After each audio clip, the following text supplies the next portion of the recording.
Hi, it's Jen and welcome to my channel. This video is part of my series 7 Tools to Find Joy During Hard Times or After Tragedy. So if you're interested in following along with this series, please subscribe so you can see the future videos in this series. In this video, I will share with you my 7-day challenge, journaling challenge that I created specifically for people going through hard times. You can find the PDF for this challenge in the description box below, and I truly believe that journaling is what got me through the hardest time in my life, aka after my dad died. I know a lot of people feel like they might be too upset to journal or too lazy to journal, but I truly believe that you are capable of journaling because, since I knew that I could do it in such a hard time, I truly believe that you can do it too. I swear it was not easy to journal about these things, but it really did help. And throughout this video, as I explain the 7-day challenge and in the prompt, the PDF that I post below, I will share my examples of kind of the answers that I had for these prompts at this time to really prove to you that even though you're in a really horrible place, you can still answer these prompts and journal.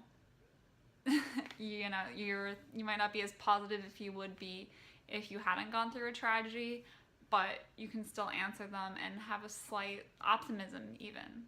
So for your day 1 of this journaling challenge, I want you to sit down and write out a goal for what you want to do that day and how you want to feel.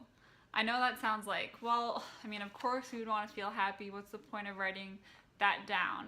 But it really does help. And my first journal entry a month after my dad died, this is literally what it wrote. It said, the past 3 days have been somewhat depressing for me, but I made a goal to have a good day, help my mom, and write a letter to my dad. So obviously my dad died, so I was planning on writing a letter to him, which will be a future prompt that I'll get to later. But I was trying to come up with something positive to do that day. I knew that writing a letter would help me process my emotions, and I knew that helping my mom would make me feel good, and just having a goal to have a slightly better day than I had in the past, even if that doesn't come true, is still something there.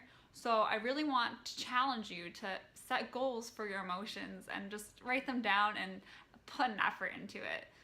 I know that might be controversial because people, believe that you can't control your emotions. So comment below if you are in that boat and you disagree with me, or let me know if you do agree with me, and I'd love to have a discussion on it, because for me, I know that this worked during the hardest time in my life when I was severely depressed. So I'm not saying that people who are depressed choose to be, and I did not cure my depression that day just by saying I'm choosing to have a good day, but it made me have a slightly more outlook on life that day. On day 2, I want you to write a list of 50 things that make you happy. I know when people are going through depression, most things don't spark joy for them, but I found even during my hardest points in life that some things still sparked joy even for a second, and I'll list 10 of them right now. So the first one was my best friend, my favorite band, a Harry Potter musical, Harry Potter, writing, interesting writers, tennis, feeling in shape, winning in tennis, and hitting the tennis ball hard. And it was really funny because I really got into that tennis thing, and you might find while you're doing it just different things that you wouldn't normally think about can make you happy. And why not just go do those things when you're in this really hard place? And don't feel inclined, I know when people tell me to make a gratitude list, I'm like, okay, well, I have to say I'm grateful for my mom and my house and this and that. Don't let it be mechanical. Literally just think about, in that moment, what makes you happy to think about, because it can get really random, interesting writers, tennis. I didn't realize that those aren't the most important things to me in my life, but just that was how my stream of consciousness was going at the time. That was what I was thinking about that was making me happy at that time. So try to do that. Let me know if that's possible for you in the comments below. So for day 3, I want you to write a letter to someone, even if it's not going to be sent, and maybe that's even better because you can really say things that you wouldn't say otherwise. So I wrote lots of letters to my dad, so you can write letters to people who are dead, and I also got really mad at a friend once and wrote a letter to her, and even though she's alive, I never sent it to her, but it really helped me to process my emotions on that, and this is one of the most important ones to me, and it's just it really allows you to process emotions you wouldn't have otherwise, because I've realized for me, when I talk to people and write, I can process and think about how I feel, But if this person's dead or you're not ever going to confront this person about it, even if they're alive, you still need to process these emotions. So doing it this way is a really helpful way. On day 4, I'm going to have you pick 1 or 2 emotions that you're feeling, and you're going to rate them on a scale of 1 to 10. And then you're going to write about the situation that's causing those emotions. So day 4, I give you a really long example, and you can find it in the downloadable prompt. But it's basically rating my emotions on anger and disappointment, and whether or not how disappointed I was with my dad and how angry I was at my dad for committing suicide. And it started out that I was like disappointed in his whole life at a 5 and angry at him at a 3. But as I wrote, by the end of it, I was disappointed in him at a 1 out of 10 and angry at him at a 1 out of 10. And yeah, I was still disappointed in his action to commit suicide, 10 out of 10. And I was still angry that he did that, 5 out of 10. But it really helped me to process, like, that's not the only things that matter about my dad. My dad didn't just commit suicide. That's not the only thing he did in life. So that's why I'm only at a 1 for disappointment and a 1 for anger, because those things didn't define him, and I was able to process that as I did this exercise. So you can pick any 2 emotions you're feeling and just write about them and like really process how you feel. And maybe your ratings won't change at all.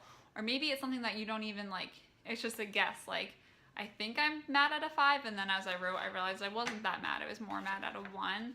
But it takes the writing and the addressing these emotions to figure out how you feel. Because at that point, I never even let myself be angry at my dad, because I just felt sad for him, and I thought there was no point in being angry at a sad person. But I realized it's harmful to not look at my anger if it's there. So I took this journaling exercise to really look at what emotions I was having, and I think that can be really helpful for you too.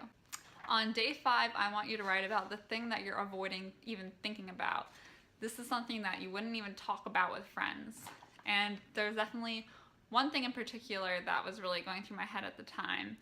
And now I'm sure there's always something that we're avoiding thinking about. So this is a prompt I want to do more for myself too. But as I wrote in my journal, I was like, I'm literally deciding how I feel about it as I write right now. I don't want to tell anybody.